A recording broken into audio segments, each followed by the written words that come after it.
Football fans, right over here with the interview Nigeria football fans after matches. I'm giving Nigeria football fan content back to back. So if you're new, I better click that subscribe button. Thank you so much for watching. Okay.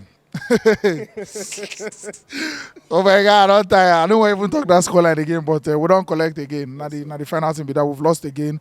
1-0. Guinea-Bissau are now top of the qualification group with 7 points. And your thoughts on the match?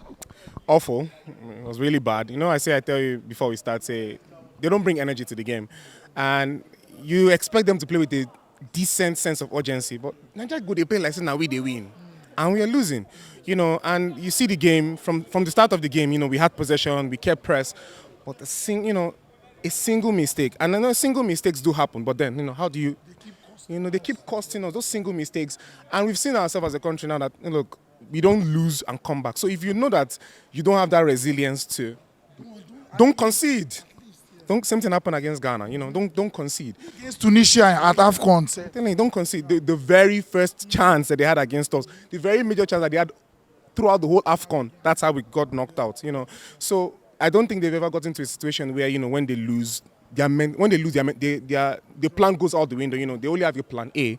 That's overly. I think the game was quite awful. Only a couple of players really did impress me. The coach in himself, honestly, the coach is a failure on a general level. Venezuela threw him out, Sporting threw him out. It's not like as if he has a good pedigree. We've lost 4 straight games. That's the first time in our history. 4 straight games. It is very, very bad. I listened to Guinea-Bissau. It's really sad. Lost the game, and then one of the players that we were hopeful of, Ademola Lookman, today pulled off at halftime, was poor in the first half, but wait it.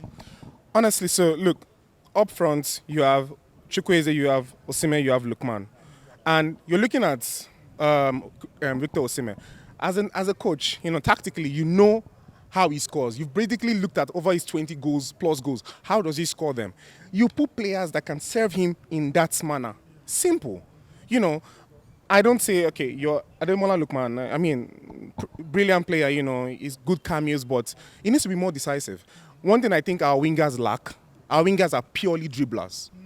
And if you have wingers that are purely dribblers, conversion rates are going to be low. You're going to center your goal scoring opportunity on one single player, and we saw it. He tried his tremendous best to score goals. He was getting agitated. I mean, look at when Osimhen plays in Napoli. He will get abundance of chances so he can score 2 or 3. But how many did he get? How many clean-cut chances did wingers create? The work for you as a winger, your first work as a winger is to create chances, serve your striker before you think of yourself first. Ademola Lookman, for me, pulling him off at halftime was not a bad idea because they also overly brought a player who was as equally with the same mentality. Moses Simon, he also came, did the same thing, no end product. But I mean, overly for Ademola Lookman, I'm 3 over 10, honestly.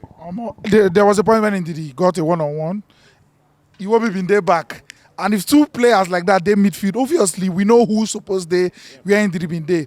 I think it's the instruction from the coach because even when Onyeka came, he was still in Onyeka going forward. Waiting be the thinking. So first of all, it's overly throughout the call-up, the midfielders went up to 5 or 6. 4. What you've basically told them is, you're my guys. And he clearly opened his mouth to say it too, that these are his players, that they are indispensable. You don't give those mentality to certain players. We saw Argentina won the World Cup, players that were ready to run. They knew that they had not something to lose. They are young players. These guys feel like they know, not that they feel, they know that, me go still play that position, I mean, I watch Iwobi play every weekend at Everton, and you see him, dazzling, shaking his head like as if he's Dinho, making clean passes. But he's here playing as a 6 in front of the defense. The last time I saw Ndidi play an excellent game, I can't remember. He's been on. He's a good player. But he's not at his peak anymore, And then, I don't understand what Iwobi was doing at the base of the midfield when we needed to score a goal. And he's a creative player. He was just very awful. It was a total miss for the coach in that middle. He messed up tactically, combination. And I think one thing that's been wrong totally is we've not gotten that combination that serves the team. That fluidity in the midfield, when a player when you can run off each other, when you can even know that if this guy goes, he can cover for me, he's not there yet. So I think in the middle, that was a big miss. Big mess, but moving forward now, we have a second leg to play. We have more games to play. Can we turn it around? I think we can. We still have certain teams that, that we have power over. But the question is, if you cannot beat people at home, what's the assurance that you can beat them in their home? People came out here regardless of, knowing that, okay, let's just come and support people. You know, look at people. It's a working day and people are here to support. The least you can do is put up a performance. See, you might not even win, but put up a performance worthy of praise. And people know that, when I play ball. But it wasn't there, honestly.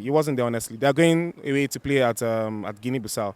What we're talking about Super Eagles, let's talk about Guinea-Bissau. They were compact. They were disciplined. There's no star player that I don't even know their names. I'm going to be very honest with you. Yes, but look at them, well organized, compact. They know how to run. They know when to do one-touch passes. They know when to keep the ball. They know when to clear the ball. It's not rocket science. It's good coaching, and that's one thing we lack. One thing we lack, and if this coach doesn't get us to AFCON, what happens? Should he be here that long? Honestly, should he be here that long? Like I said, he does not have pedigree. What is he here for? This is a Nigerian team. We are the self-proclaimed giant of Africa, right?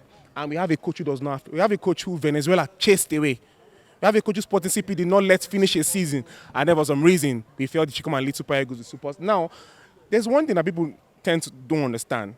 If players are big and the coach is down, the ego will always supersede. That's why you see coaches like Pep, coaches like Mourinho. They can talk and players will bow their heads.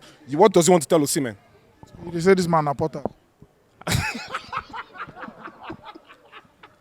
Your words don't mine.